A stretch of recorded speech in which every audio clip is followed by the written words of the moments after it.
Vamos a grabar un ratito la clase, a ver si podemos trabajar alguno de los textos para hoy. ¿Se escucha bien? Sí. Sí, Se escucha bien, Lizzy. sí, profe, se escucha bien. Bien.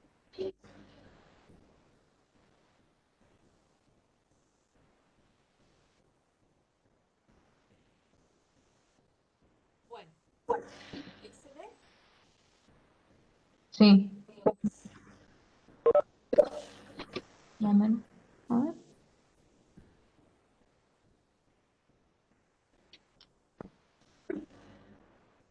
Bueno, vamos a comentar y ahora a trabajar el texto de Silvina Gibbons. ¿Sí? Es otra de las autoras que ustedes ya tienen el texto, está disponible en la unidad 1. Este texto se denomina así: la educación, ayer, hoy, mañana, el ABC de la pedagogía. Y nos plantea, nosotros trabajamos el primer capítulo, nos plantea de qué hablamos cuando hablamos de educación. Y en ese contexto que empezamos a analizar la complejidad de este concepto, ¿no? Nosotros cuando hablamos de educación hablamos de un fenómeno, ¿sí? Un fenómeno, además de ser un proceso, además de ser una cuestión personal e individual, la educación también es propio de todos los actores sociales. Por eso decimos que la educación es un fenómeno que es necesario y que es inherente a toda sociedad para poder sobrevivir como especie. Entonces, si no tuviéramos educación, si no pudiéramos lograr que se transmita de unos a otros, cada uno de nosotros, cada familia tendría que reconstruir todo el patrimonio cultural de la humanidad.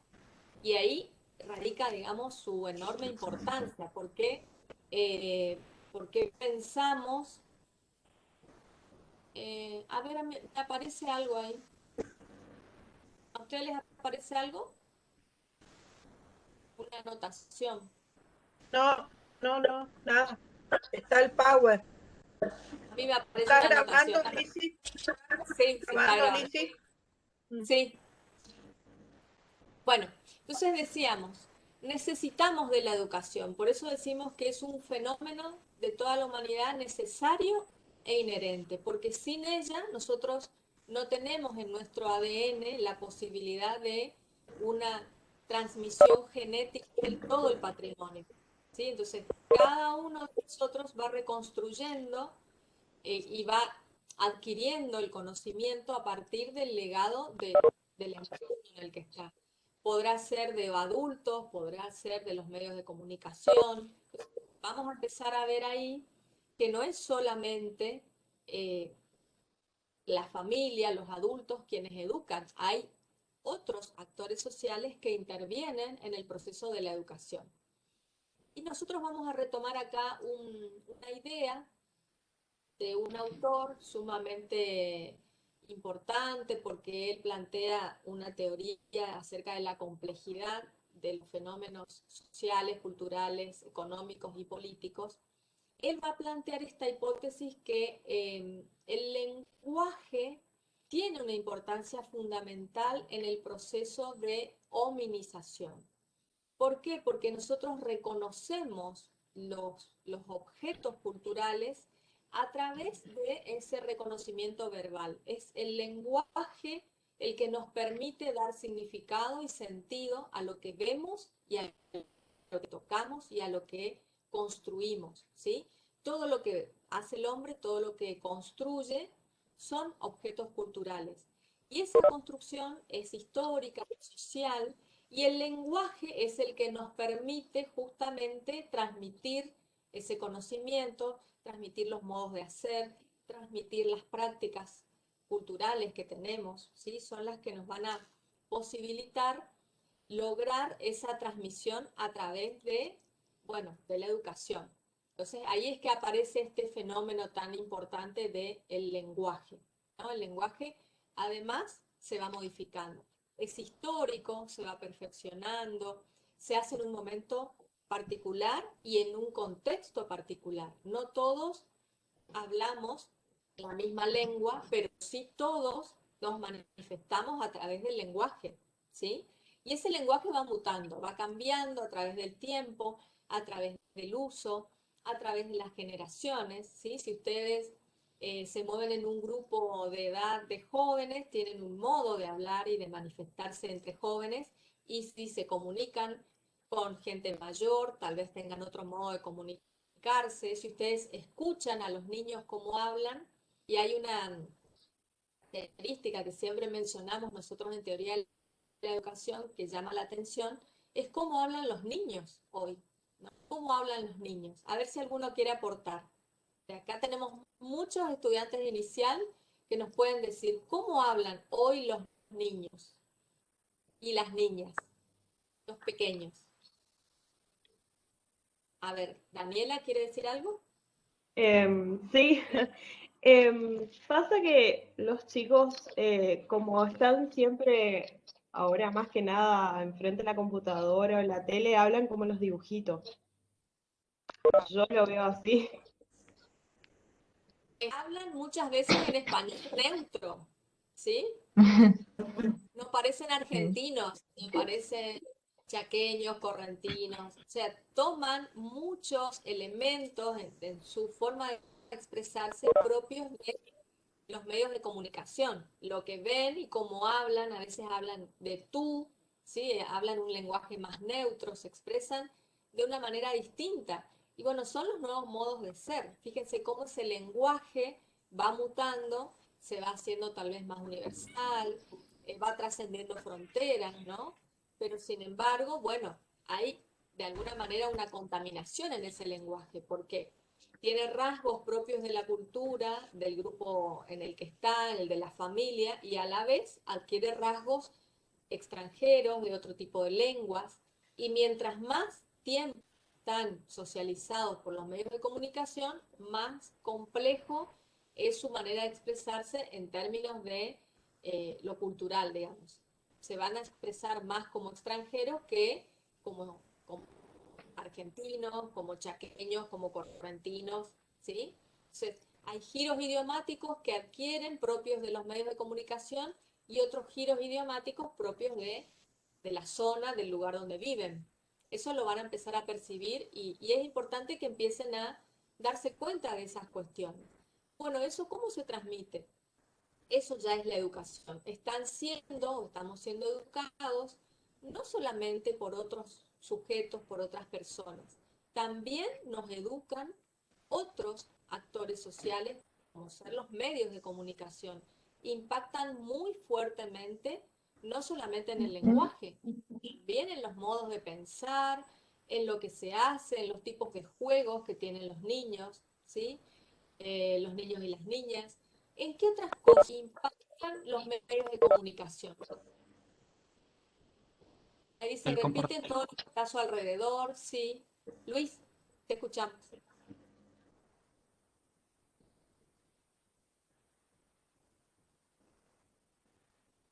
Sí, sí, te escuchamos, querías decir algo. los medios de comunicación impactan el comportamiento de la gente, pero más a nivel social, a nivel de la masa. Como de cómo escribe un medio de comunicación. Una, una situación de la realidad impacta en distintas personas de la misma forma, o mejor dicho, de distintas formas. Leyendo solamente ya distintos periódicos, el mensaje va mostrando, es distinto y va impactando en distintas formas en distintas personas. Por ejemplo, el caso actualmente, bueno, el coronavirus. Básicamente se pasa hablando de eso nomás y no de otra cosa. Bueno, tu aporte, porque ahí ya en realidad ya estamos ampliando no solamente al lenguaje, ¿no? Sino también, y un tema que vamos a empezar a ver y que ustedes lo van a leer en otros textos, el impacto que tienen los medios de comunicación en educación. Y cómo muchas veces no solo comunican a través de los medios de comunicación, o sea, no solamente informan, sino que además forman opinión o de alguna manera van tratando de sentar algunos conceptos o conocimientos que escapan a la realidad, o sea, no ya de la realidad visible, muchas veces los medios de comunicación construyen una realidad paralela o reconstruyen la realidad en función de determinados intereses sociales, económicos o políticos y de alguna manera dibujan una realidad distinta que los sujetos incorporamos, ¿sí? Hay muchas personas que creen absolutamente todo lo que escuchan en los noticieros, en los medios de comunicación. Otras personas son más neutras o de alguna manera procesan de otra manera esa información, leen distintos medios, escuchan distintas versiones.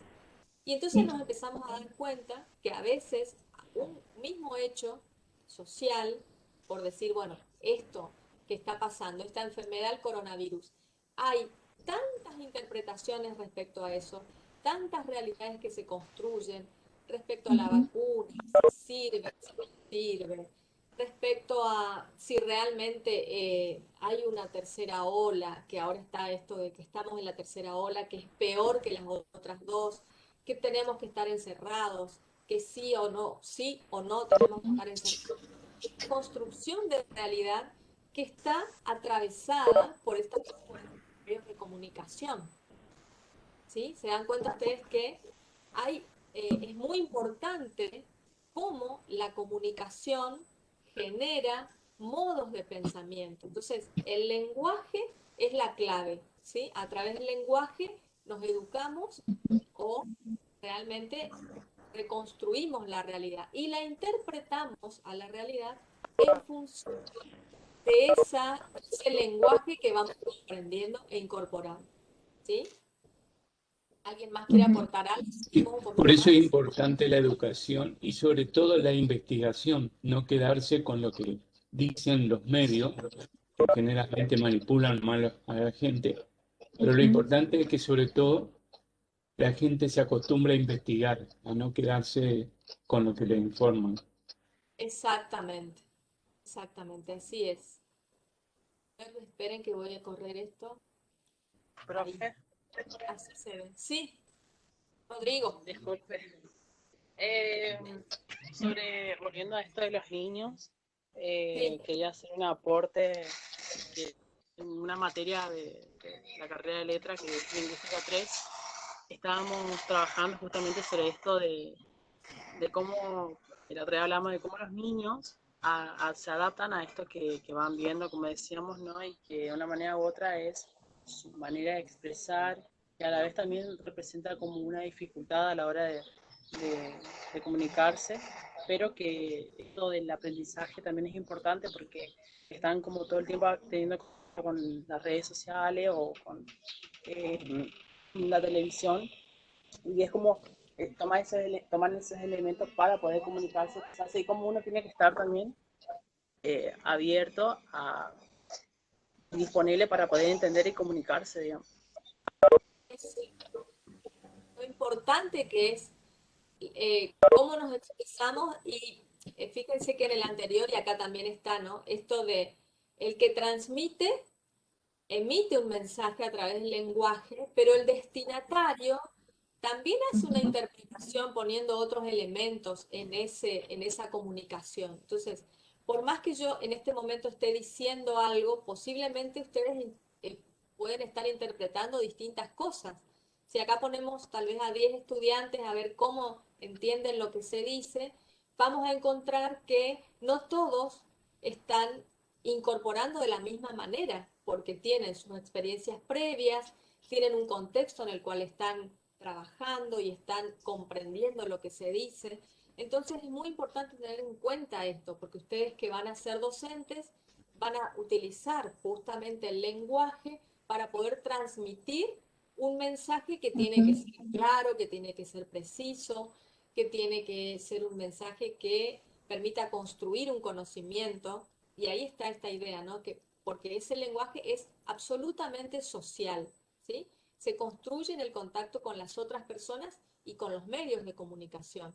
Entonces, lo que se plantea es esto, que se afirma que la educación es un fenómeno necesario y que va a posibilitar no solamente el crecimiento de manera individual, sino también la reproducción social y cultural de esa cultura que está siendo transitada. Y ahí podemos ver ejemplos en los que sabemos de que hay, por ejemplo, culturas o lenguas muertas, ¿no? Porque, a ver, acá que están los estudiantes de letras. ¿Qué son las lenguas muertas? Aquellas, profe, hola, buen día. Bien, Puede ser que son aquellas lenguas que existieron en su momento y que por causa, o sea, por pérdida de una X población, eh, y el hecho de no transmitirse de generación en generación a veces, hace que esa lengua ya no sea una lengua vigente, por así decirlo. ¿como cuál, por ejemplo? La latín, Latín, por ejemplo. latín. Y ahora yo pregunto por Las lenguas curiosidad. de los pueblos originarios también, eso trabajábamos mucho en lingüística, que Bien, cuando deja de ser como una lengua estándar, que también está influenciado por las ideas políticas o de lo que como nación queremos ser representados, dejamos de lado muchas lenguas o muchas culturas, es como escondidas, digamos. bueno, por el uso. Es decir, fíjense lo que ustedes están diciendo. Si desaparece la población de hablantes, muere la lengua. Claro. Sí, Depende, pero también, profesora, porque tiene que ver también con el hecho de que si fue transmitida o no en generación. Hay lenguas como por ejemplo el guaraní. Hay lugares que ya no se hablan, pero hay lugares, acá en Corriente por lo menos hay lugares que se sigue hablando y ya no existen los pobladores de hace muchos años, digamos. Quiere decir que la lengua fue pasando, digamos.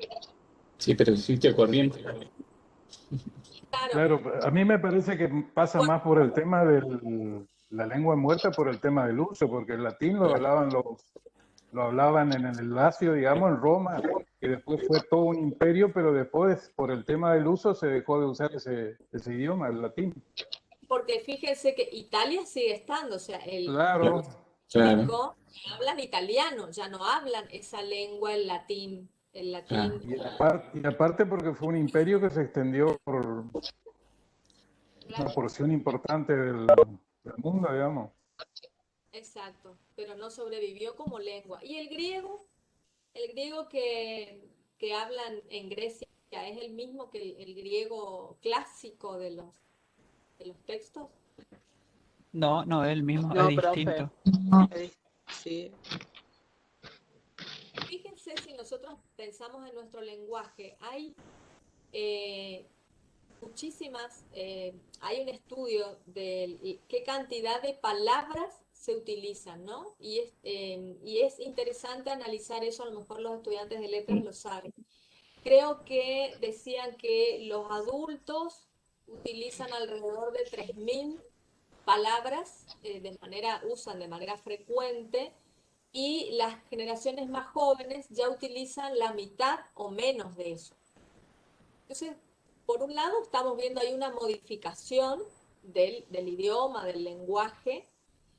Por otro lado, hay procesos de adaptación de ese lenguaje y mutaciones, ¿no? Entonces, hay palabras que caen en desuso que ya no se, que incluso uno habla, bueno, del castellano eh, más clásico, ¿no? Si tomamos, no sé, el libro del Quijote, es casi imposible de entender para una persona común. ¿Sí? Hay que aprender ese lenguaje porque más allá de que es nuestra lengua madre, está en desuso. Entonces, el lenguaje tiene un tiempo histórico, sobrevive en la medida que los usuarios lo siguen utilizando, pero a la vez esos usuarios lo vamos modificando en la vida cotidiana. Y eso, bueno, esa transmisión, ese lenguaje, estamos hablando del lenguaje oral, después se traduce en un lenguaje escrito. Y ese lenguaje escrito muchas veces va en paralelo con ese lenguaje oral, o sea, el que se habla no es el mismo que se escribe. Por eso el mismo lenguaje que hablamos en nuestra vida cotidiana no es el lenguaje que usamos en la universidad. Por eso muchas veces cuesta entender a los profesores porque es como que hablamos en chino. Bueno, hablamos el lenguaje científico, se tienen que conectar esos mundos. Entonces, es sumamente importante el lenguaje para la comunicación y para la educación, ¿sí? Por eso aparece esta idea de que es absolutamente necesario y que posibilita que individualmente podamos nosotros desarrollarnos, pero también permite que se reproduzca y se desarrolle una sociedad y una cultura. Cuando el lenguaje muere, cuando los usuarios ya no están, esa cultura puede desaparecer, ¿sí? Si no queda de manera manifiesta en los escritos, en la historia. Fíjense que las culturas orales, las primitivas que ustedes nombraron hoy de nuestros pueblos originarios, muchas de ellas se pierden por justamente esta cuestión que nos está pasando, que tiene que ver ¿con qué? Con que eran lenguas orales, ¿sí? Culturas basadas en la oralidad, y que al no tener un lenguaje escrito y al desaparecer los hablantes, desaparece también esa cultura, ¿sí? Claro, Eso no hay escritura, digamos, en ese idioma. claro, no hay Ya, registro. y a su vez, Fuentes. esas sociedades son absorbidas, digamos, por la sociedad actual. Exacto, sí, sí. Reemplazada tal vez por otros usuarios, por otras culturas, por otros lenguajes, ¿sí? Es el Fíjense la dominio de la importancia. cultura.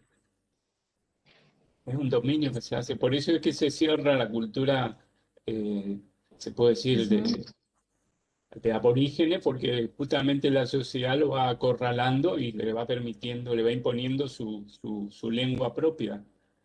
Y ellos se Exacto. van achicando en su lenguaje. Claro, pero Además, también la aparición el tema lingüístico siempre tuvo evolución, siempre no es estático la lengua, siempre se para evoluciona, nada, siempre depende del contexto histórico en donde se desarrolla. se va modificando y Ya. también se va hibridando. Hoy hay culturas híbridas, ¿no? Si nosotros tenemos la cuestión del guaraní, el guaraní no está muerto, más allá de que a lo mejor Claro, los pueblos originarios guaraníticos ya no están, pero tenemos un enorme legado cultural, Ajá. gastronómico, lingüístico, que se le da muy amplia difusión y que, digamos, uno toma Paraguay, lo tiene muy vivo, ¿sí? Corrientes también, o sea, utiliza un montón de palabras y nuestra cultura está imbricada con la cultura guaranítica de manera muy fuerte. Entonces, ahí aparecen las hibridaciones culturales, porque los Profe, hablantes, porque los... Sí, sí, también tiene que ver, como usted decía, por ahí la lengua no está muerta del todo, sigue por ahí viva. En algunos pueblos del interior, por ejemplo del Chaco, no te hablan quizás en guaraní, pero en algunas frases, en algunas palabras te dicen, digamos, en ese idioma como que se mantiene viva. Y también pasa, creo que esto de que decían que la lengua está en contacto con otras lenguas y también está constantemente cambiando. También por ahí como que se encuentra una barrera a la hora de hablar un adulto o un profesor con un joven, por ahí también, por esto de la familiarización de palabras en otro idioma como en el inglés, que por ahí se usa mucho, y entonces como que por ahí el adulto al tener, o un profesor al tener científico o un dialecto científico, es como que es una barrera a la hora de comunicarse con el alumno. sí, así es.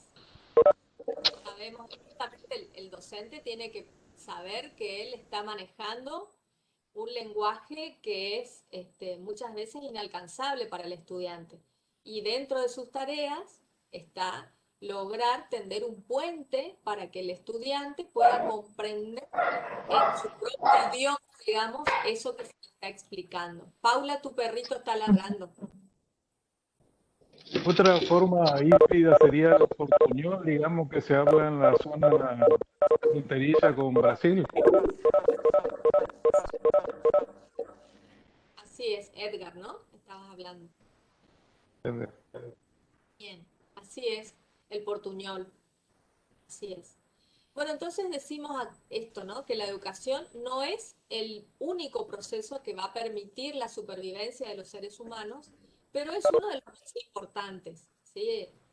A través de la educación nosotros adquirimos la mayoría de nuestras prácticas sociales y culturales.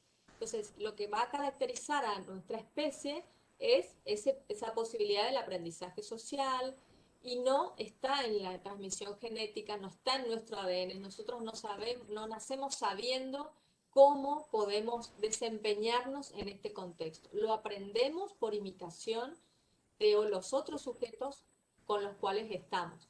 Por eso, si no nos educan, ¿sí? Si estamos solo en contacto con los medios de comunicación o nos crían los animales, difícilmente adquirimos los rasgos propios de nuestra humanidad. Bueno, de eso hay experimentos, ustedes van a poder leer después. Profe, Experimentos.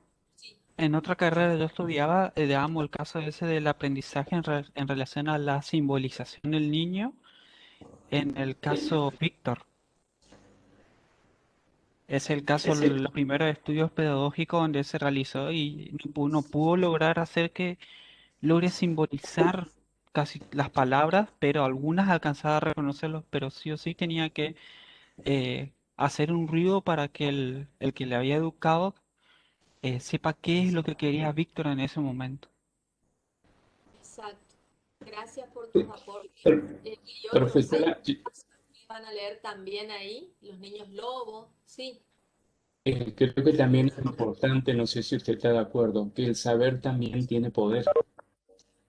Por supuesto.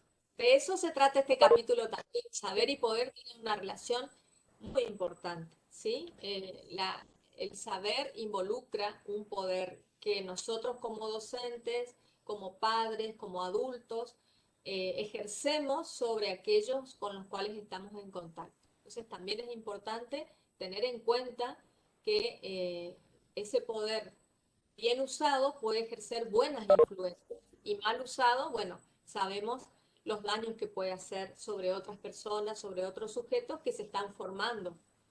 Es así, justamente en este capítulo ustedes van a encontrar esa relación entre educación y poder. Macropoder, micropoder, distintas formas de manifestarse. Yo eso no lo voy a analizar mucho hoy porque lo estamos pasando así como los grandes hitos, pero sí es parte de uno de los temas centrales, ¿no? Porque ese poder está y muchas veces no se percibe como un poder al micropoder y es mucho más fuerte que los macropoderes que ejercen los padres, los educadores. Ese sonido es muy molesto, no lo puedo sacar. Bueno, seguimos un poquito más entonces con esto de qué pasa cuando educamos y cuando la educación se encuentra entre la producción y la reproducción social. Entonces, decíamos esto, ¿no? Que todos los miembros de una sociedad o una sociedad en general necesita para sobrevivir varios tipos de reproducción. La biológica, la económica y la del orden social y cultural.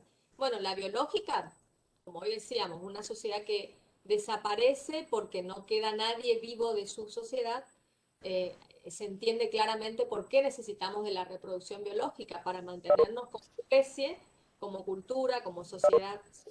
La económica, para poder resolver nuestra vida cotidiana, necesitamos de una reproducción económica y en las sociedades actuales la mayoría de las sociedades son complejas en su economía, organizadas, con un sistema muy estructurado.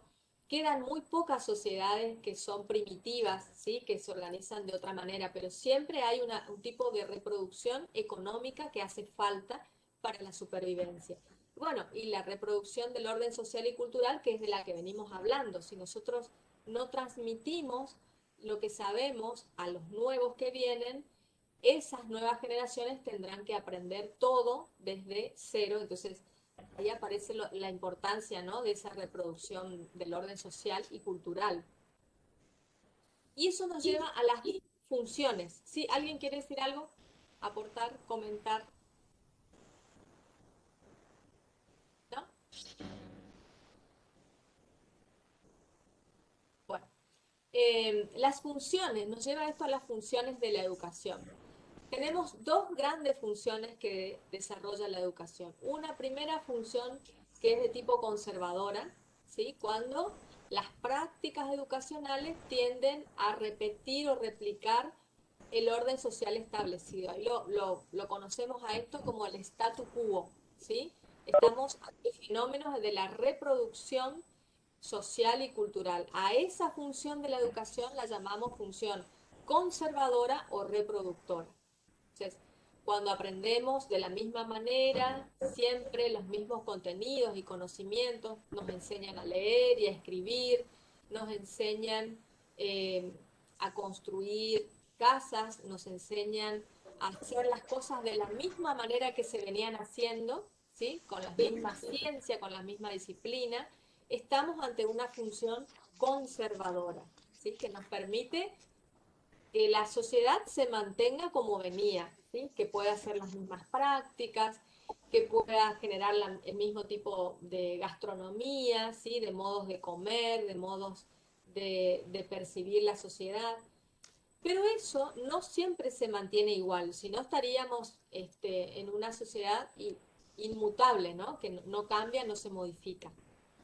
Sin embargo, vamos a ver que a diferencia de los aprendizajes instintivos que replican siempre de la misma manera y que se hace todo igual, aparece otra función propia de la educación que es la función transformadora, ¿no? Cuando las prácticas educativas tienden a modificar el orden en que se hacían las cosas. Entonces, si antes hacíamos las cosas de una manera, viendo en la escuela, ¿no? Esto de tener bancos uno atrás del otro para no copiarse o para que todos estén mirando hacia adelante, al docente, a la maestra.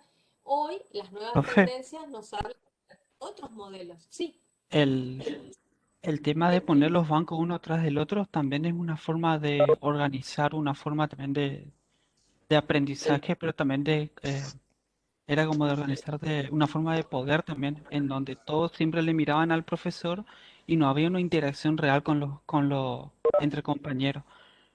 Y a veces se hacía, los estudiantes se hacía a veces circular para que haya esa interacción y no sea tan estático como fue durante muchos siglos y hasta hoy en día se sigue usando ese modelo.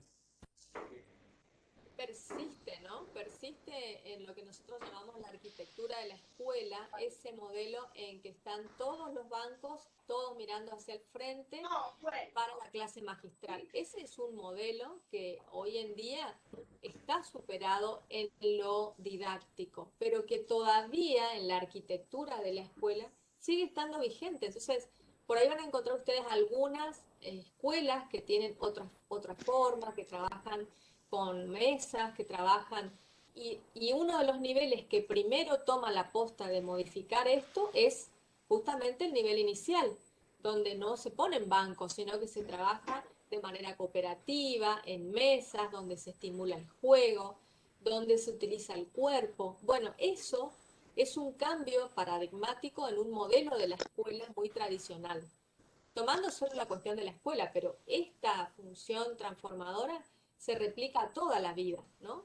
Incluso si uno dice, bueno, los medios de comunicación, antes solamente los medios de comunicación tenían una sola dirección, nosotros o escuchábamos la radio, o leíamos los diarios, o veíamos el noticiero. Hoy los usuarios también generan contenido, generan noticias, ¿a través de qué? ¿De qué otros medios? De Las las redes redes sociales. sociales. De las redes sociales. Claro. Se transmite aquello que no aparece tal vez en los noticieros, y ahí los protagonistas son los usuarios, ¿no? Entonces, también eso genera más De las confusión porque encuestas que hacen. bien, o sea, uno no sabe si es verdad o mentira porque todo el mundo tiene la posibilidad de, a través de un mensaje, de escribir en las redes sociales, tirar una noticia nueva que puede, de alguna manera, ser totalmente contraria a lo que dicen los medios oficiales. Entonces, bueno, eso genera una lógica muy particular en nuestra subjetividad. ¿Cómo nosotros, como sujetos, interpretamos todo ese bagaje de información que tenemos, que es contradictorio? ¿A quién le creemos? ¿Es mentira? ¿Es verdad? Bueno, eso tiene que ver con también esta nueva función transformadora, ¿no? no se replica de la misma manera la estructura de la sociedad y de la cultura, sino que se va transformando, ¿sí? Esta sociedad que tenemos hoy es totalmente distinta a la que teníamos hace 100 años atrás. Entonces, la lógica de esas transformaciones también es una función propia de la educación. A través de la educación es que estamos transformando la sociedad y la cultura, ¿sí? Profesora, Sí. también hoy en día yo creo que ustedes, los profesores y todos los que conforman una facultad, hoy en día sabemos que existen en el mundo tendencias de políticos o sistemas políticos que tratan de llevar su educación hacia el interés particular. Entonces también eso, como yo digo yo, la educación es fundamental y sobre todo la investigación, que no se queden con lo que le dicen, sino que investiguen si lo que le dicen es realmente es correcto. Así es, Luis, así es. Realmente esa es una de las grandes funciones que tienen las universidades, no solamente repetir y formar Exactamente. profesionales con el mismo formato y modelo de hace 50 años, sino incorporar las nuevas tecnologías, incorporar, digamos, nuevos modos de hacer, ¿no? Las nuevas prácticas. O sea, si siempre se hizo así y seguimos haciendo por tradición es una cosa, pero si descubrimos a través de la ciencia que hay una manera diferente y eh, más práctica de hacer algo, eso se debe incorporar y modificar. Y es justamente en la formación universitaria donde la investigación tiene que ser la base de la innovación, ¿sí? Entonces, esas dos funciones de la educación, de la reproductora y la innovadora, son claves en la universidad, en todo el sistema escolar. No podemos enseñar de la misma manera que hemos aprendido hace 30 años atrás. Tiene que aparecer lo nuevo, siempre y cuando eso nuevo esté de alguna manera comprobado que produce mejores resultados. Aprendemos Pero mejor. hay, Sí, va a haber un inconveniente ahí porque se va a chocar con todo el sistema de que viene hace años, de años enseñando, y esa resistencia que va a tener el sistema puede llevar mucho más años hasta que se venza. sí, pero bueno, de todas maneras hay que hacerlo, ¿sí? Por eso esto de trabajar en equipos y trabajar de manera colaborativa con otros colegas permite romper esas estructuras. Eso es muy importante. Porque acá llegamos al tema de la educación y poder, ¿sí? Que yo no voy a ahondar mucho porque ustedes lo van a poder leer, pero sí ese concepto que es clave. Educar es incidir en los pensamientos y en las conductas de distintos modos. Entonces, a través de la educación, nosotros ejercemos un poder, ¿sí? No es un poder violento, no es un poder que obliga, pero sí incide en el pensamiento y en la conducta de las personas. En ese sentido, es muy importante tener en cuenta esta relación entre educación y poder, ¿sí? Es posible educar privilegiando la violencia o haciendo prevalecer el consenso. Entonces, los modos democráticos o las formas autoritarias van a prevalecer en función de decisiones también de política, ¿sí? Pero nosotros tenemos que saber que dentro del espacio del aula ejercemos un poder sobre quienes se están formando, ¿sí? Entonces, eso es muy importante que nosotros lo tengamos en cuenta, porque estamos incidiendo, para bien o para mal, en la conducta de otros. Y ahí hablamos de macropoder y de micropoder, ¿sí? El macropoder es el ejercido por, bueno, las empresas, los medios de comunicación, los políticos, mientras que en el nivel micro está el ejercicio cotidiano que hacemos, la mamá que está educando, los docentes que están en la institución escolar, los amigos, ¿sí? Todos ejercemos un micropoder. Aquel que puede ejercer influencia sobre otro está ejerciendo un micropoder, ¿sí? Entonces, eso es importante de tenerlo en cuenta. Y ahí aparece el otro tema, la cuestión del saber.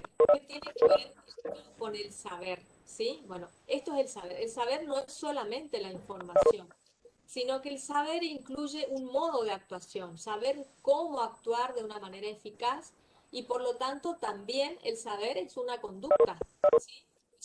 no solamente estamos hablando de palabras y de la influencia, sino también de un saber hacer, ¿sí? Tenemos que saber desde el conocimiento, pero el saber hacer va a garantizar que se haga efectivo ese conocimiento que es teórico.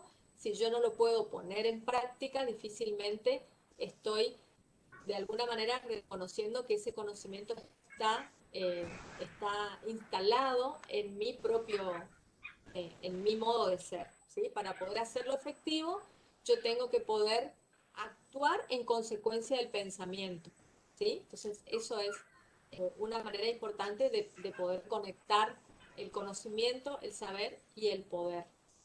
Por eso aparece esto de qué tipo de conocimiento se va a distribuir en la escuela, cómo se selecciona y cómo se determina qué se enseña y qué no se enseña, porque cuando se selecciona qué enseñar, se está dejando de lado otras cosas. Hay algo que no se está enseñando, hay algo que está por fuera, ¿sí? Entonces, la selección del conocimiento que se va a transmitir es muy importante para poder lograr un saber, ¿sí? Un saber hacer de las personas. Y esto, después vamos a ver más adelante, cuando hablemos de la pedagogía tradicional y de las nuevas pedagogías, es muy importante. ¿Por qué? Porque si uno mira en un modelo más tradicional, era muy importante llenar de conocimiento, de contenido, la cabeza de los niños, de las niñas, de los jóvenes. Y hoy estamos entendiendo de otra manera ese conocimiento. No es llenar de contenido, sino de habilidades también. Poder desplegar habilidades para la acción, para poder hacer y para dar una respuesta ante las novedades que nos presenta el contexto. ¿Alguna pregunta, algo que quieran comentar? Profe, Sí, ¿se escucha? sí. Lo que quería A aportar ver, es que lo que dijo anteriormente, aplicado al área de filosofía, por ejemplo, muchos años se llevó un modelo más en la enseñanza filosófica, más histórico, más bibliográfico. Tipo, uno sí. estudiaba filosofía y lo único que te hacían es dar contenido histórico, antiguo, de pensadores, y solamente te hacían repetir lo que ellos decían.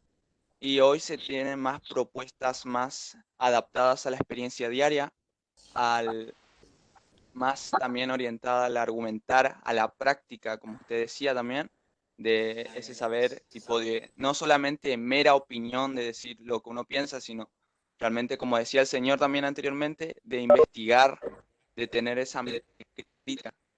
Eso también. Gracias por tus aportes, Juan Pablo, porque es muy importante en cada disciplina ir revisando esto, ¿no? La formación en la mayoría de las disciplinas era así, muy teórica. ¿Y qué pasaba? Y que por ahí es un comentario de muchos profesionales, que se los llena de contenido o que se pasaron, no sé, 5 o 10 años en la universidad incorporando conocimiento y después cuando salen al mundo laboral, todo lo que aprendieron de teoría parecería que no les va a servir porque tal vez faltó conectar justamente en la fundamentación teórica para la práctica, ¿sí? Porque la profesión implica un saber hacer, saber ser docente, saber ser un constructor, saber ser un médico. Entonces, acompaño esa formación teórica con una práctica, en qué momento ponerlo en acción, cómo y cómo fundamentar teóricamente eso, no me sirve llenar de contenido, ¿sí? Entonces, esos cambios que tienen que ver con cambios en el pensamiento pedagógico y en las estrategias didácticas, hoy nos permiten reconsiderar el lugar de la educación, el lugar por eso muchas veces se habla del desarrollo de competencias y habilidades, porque no es solamente llenar de contenidos teóricos.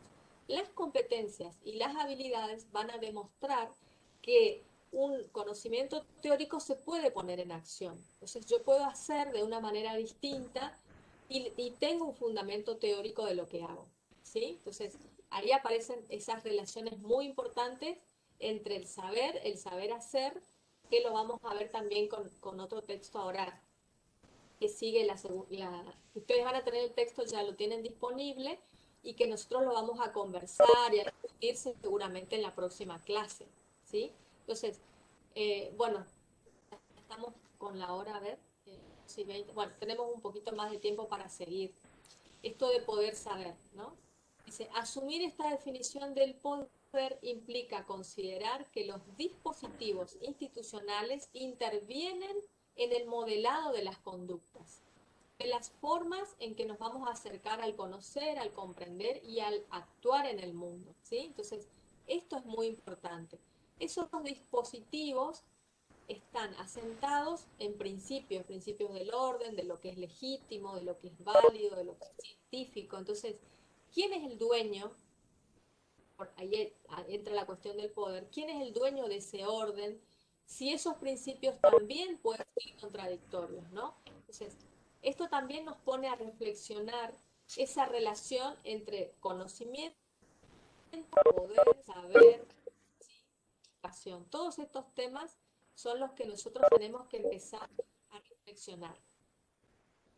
Bueno, ahí tenemos una definición de educación, que no es la única con la que ustedes se van a encontrar con unas cuantas. Y vamos a tratar de reconstruirlas a partir de los aportes que nos dan. Esta definición va a decir que es el conjunto de los fenómenos a través de los cuales una sociedad produce y distribuye saberes de los cuales se van a apropiar los miembros y que permiten la reproducción y la producción de esa sociedad, es decir, permiten la innovación y la reproducción de esa sociedad, ¿sí? Entonces, todo esto que veníamos viendo anteriormente nos permite comprender el significado de la educación. Y entonces aparece esta idea. La educación es una práctica social de reproducción de estados culturales conseguidos por una sociedad en un momento determinado y a la vez supone un proceso de producción e innovación cultural, tanto desde el plano individual como desde lo social, ¿sí? Ahí aparecen las dos funciones incluidas en el concepto de educación. Acá aparece como práctica social. ¿Se entiende?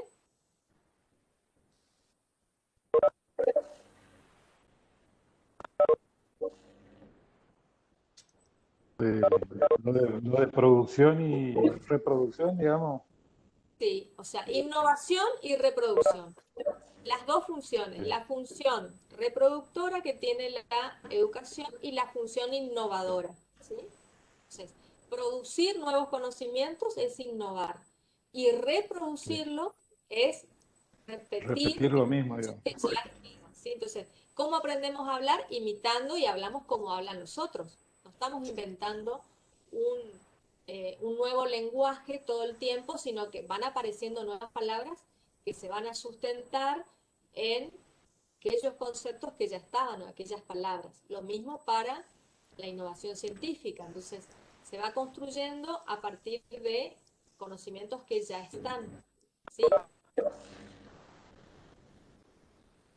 ¿Se entiende? ¿Preguntas? Sí. Bien. Por eso aparece esa sección, ¿sí? Educar supone... Sí, Preguntaban de qué autor es este Power, de quién es la autora. todo es de Silvina Givers, del capítulo 1 que van a leer y que está ya en el aula virtual. Tengo que leer el miércoles. Esto tienen que leer esta semana.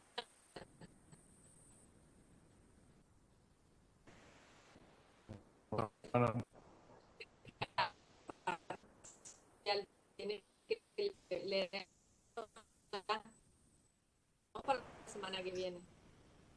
Para la semana que viene tiene que ser el próximo. La semana que viene tenemos el práctico únicamente, la clase sincrónica, el práctico. Claro, no tienen que leer al miércoles que viene esto, que es el práctico. Claro, todo lo que ustedes en el habitual ya terminado tienen que leer ya para ya. Hoy para hoy. Ajá, ¿sí? para Porque ver. evaluar. Todo para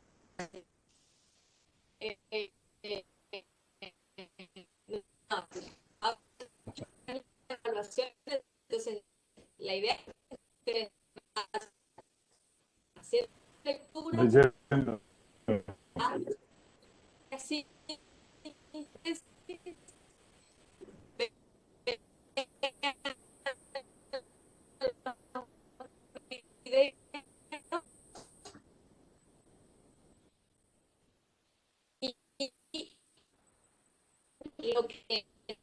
no entienden, van a preguntar después del próximo sincrónico teórico que es dentro de 15 días.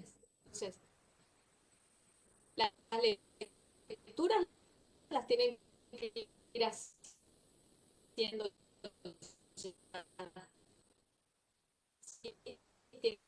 tienen que ir haciendo las actividades para poder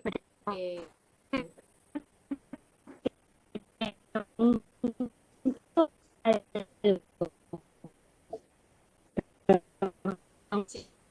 Interrumpí. La lectura de la bibliografía de Pérez Gómez también hay que leerla para esta semana. ¿Sí? Ah, buenísimo. Gracias. Los 3 textos que ya están subidos ahí. Pérez Gómez, Pérez Lindo y Silvina Gibbons. Pérez Gómez ya lo desarrolló la profe, o Pérez Lindo era. Pérez Lindo.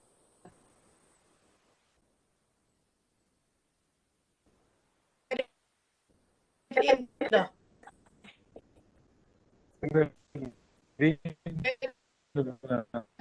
Lindo.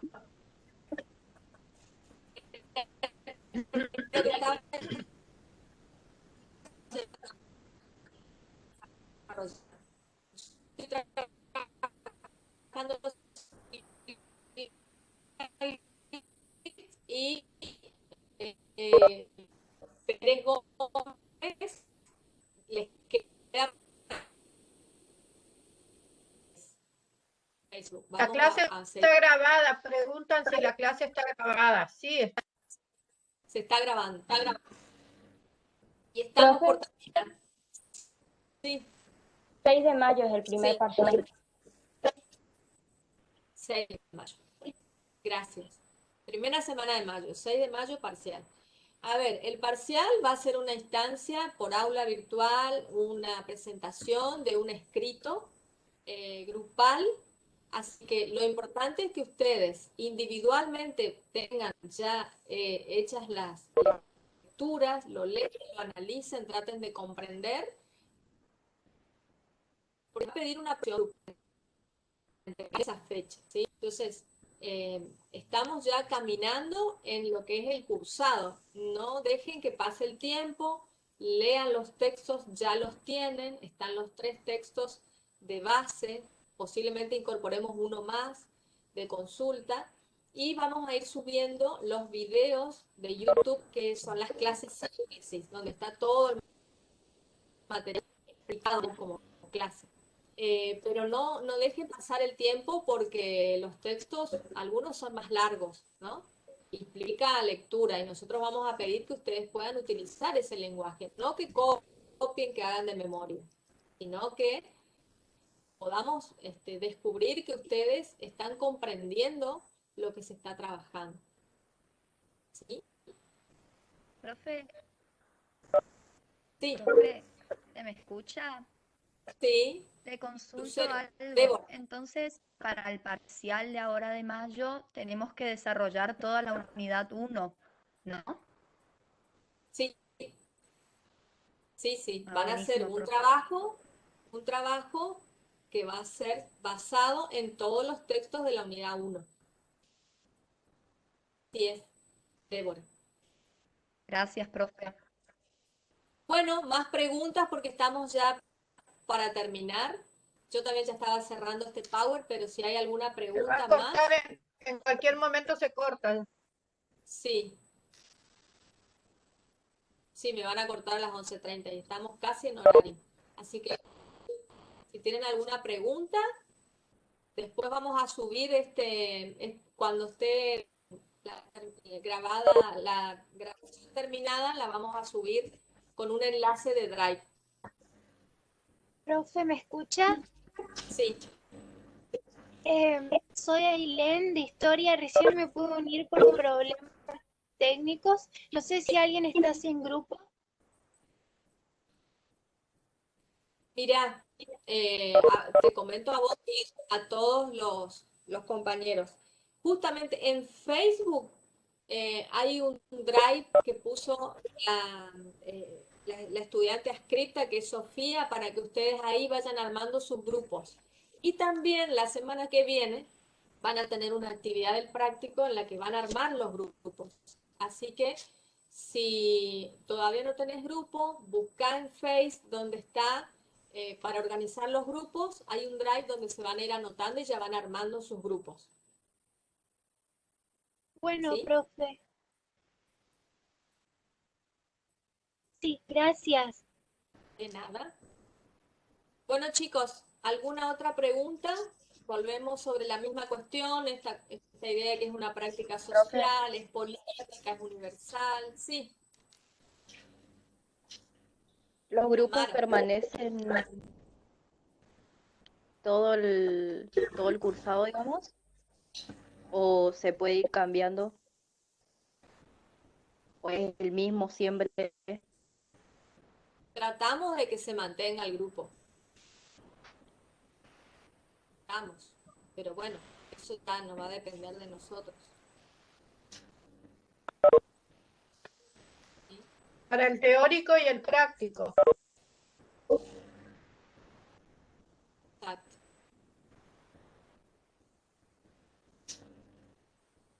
Que pedimos, sí, que se mantengan los mismos grupos, porque lo que pasa es que por ahí se cambian de grupo y nosotras, por ejemplo, tanto las del teórico, que son 2 profesoras, y las del práctico, que somos 3 profesoras, tenemos una cantidad de grupos que hacen el seguimiento y corregimos trabajo, y por ahí tenemos otro grupo de comisión, que es práctico, y no tenemos nota, ponemos ausente y vienen los problemas. Ese es el tema. Por eso tratamos de que se mantengan los grupos. Sí, tratamos de que ustedes se mantengan. Si es insostenible, bueno, ahí se cambia. Tienen que avisar que se cambian a tal grupo, a tal comisión y se van. Que si no se cambian y no avisan tampoco. Ay, ese ruido. Ese ruido es espantoso. Sí, no sé por qué no lo puedo sacar todavía. Bueno, chicos, estamos en horario. Sí, la clase va a quedar grabada, la vamos a subir a través de Drive. No va a ser ya, porque la grabación tarda un rato sí con entregarla, así que seguramente mañana va a estar subida para que ustedes puedan acceder también. Lo más importante ahora es que lean el programa y que lean los textos. Los 3 textos que están es la base con la cual nosotros podemos trabajar. Así que eso es lo más importante. Bueno, nos estaremos viendo seguramente en una semana, en 15 días, en una semana con la profe Noris y en 15 días los veo yo. Cualquiera durante el cursado, las consultas también las pueden hacer por mensajería interna del aula virtual, ¿sí? Ahí se pueden comunicar con nosotros y con Sofía también para hacer sus consultas. No esperen a que pase toda la semana, ¿sí? Bueno, que estén muy bien y nos vemos muy pronto. Hasta luego, hasta la semana